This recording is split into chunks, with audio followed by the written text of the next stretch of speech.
Director of Megastore Hardware, who is the younger brother of Bobby Khan, and also a successful... Good afternoon, ladies and gentlemen. I'd like to, of course, acknowledge the Minister for Lands and the Commissioner for Police, our host, of course, Mr. Bobby Khan and his family, and the other guests who are seated here on the stage, and of course all of you.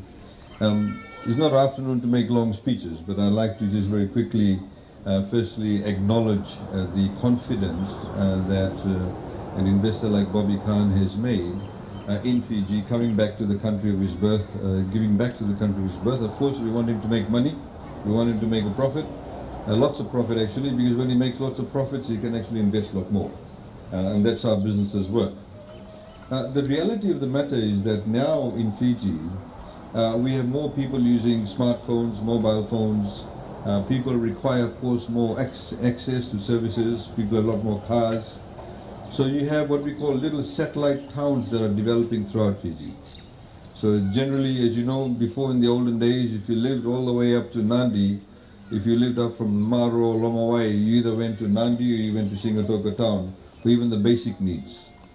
Of course, over the years, more shops have been developing or have been set up, and now we are seeing centers of development. So Naindovi area here has developed into a small little town.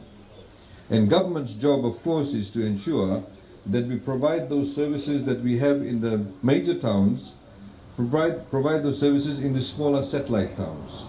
So this is why, as has been acknowledged, we've put in street lights, we've tar sealed the roads. As you know, the back road, this is the old Queen's Road. Those of you who are old enough to know that that road, there used to be the old Queen's Road. That was the major highway that went through all the villages, Rukrulevu, Duvu, and of course, you know, Tore, and very important village, Sila, all those places. So our job is to create what we call an enabling environment.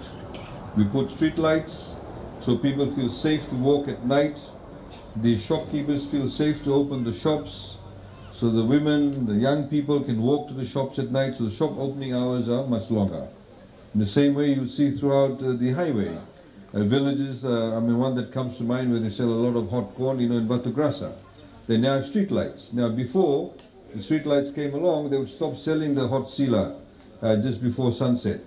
But now they're selling it at night, because the people who are driving along, they feel safe to stop so they can buy the corn. People who are selling the corn feel safe enough to be able to sell the corn. So that's what you call giving the right facilities. The area, of course, over there, we've carried out the subdivision. The subdivision work has not been completed.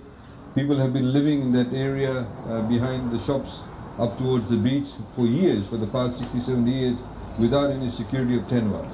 They will now get 99-year leases, so people can build nice concrete homes.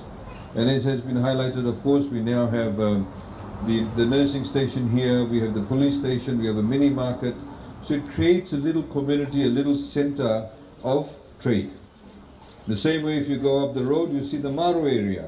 That's also developing. You have the police post there, you have there's even a doctor's surgery there. So with all of this opening, you hopefully will get a doctor coming here soon, even a private GP. You of course have the health center too. So as a result of that, you'll see a lot more trade taking in place over here. From a national perspective, of course, it means you don't have to travel longer distances. So you save on fuel. You have less carbon footprint. When you burn less fuel, our carbon footprint is much lower. So overall, it helps in the well-being of the community, helps in the well-being of the country.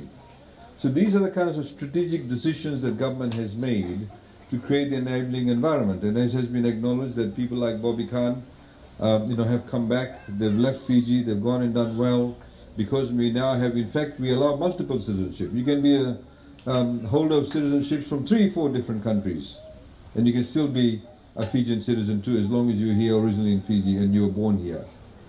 I think about 2 weeks ago we opened another center in Nandi, where there's a similar story. The Bunfell family. They originally were from Nandi. They went to New Zealand. They've done well. They've come back and now they've invested.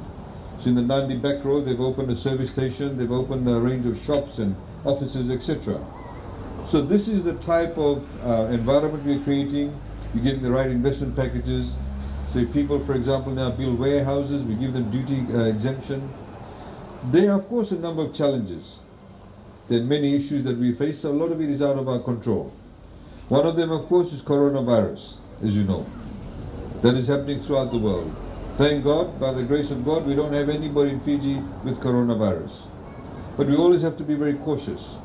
So as a government, we have been consulting for the past number of weeks with various stakeholders, with businesses, and various other stakeholders to ensure that we position ourselves well. And it will have an impact throughout the world. But in times like this, we as a country need to come together. We need to be able to support each other. We need to create the right environment.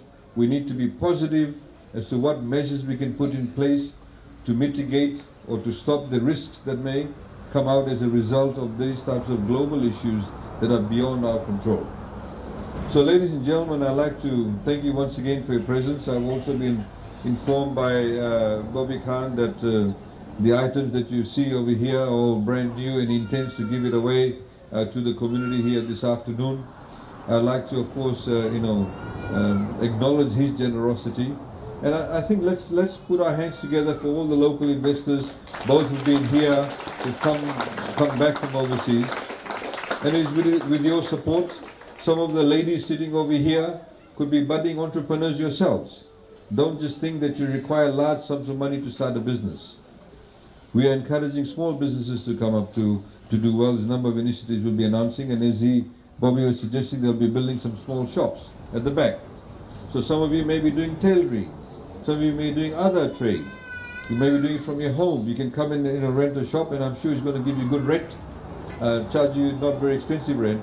And that's how you create, new business. That's how you create a newer business and a bigger business. So don't think that you cannot do it. Please remember, everybody, all of you have an idea. And we are here to ensure that with that idea of yours, we can germinate that, we can grow that, and we're trying to create the right financial system for you to be able to latch up onto the initiative the government has put in place. So ladies and gentlemen, congratulations once again to WHL and all the stakeholders that have helped them to come to this day and have this center built.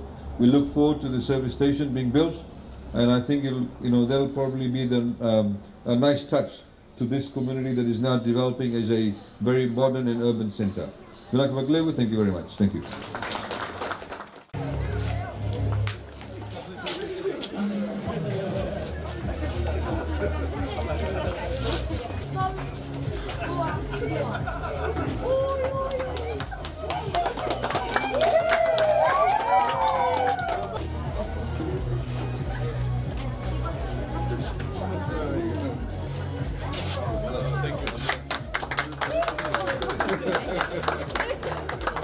Go.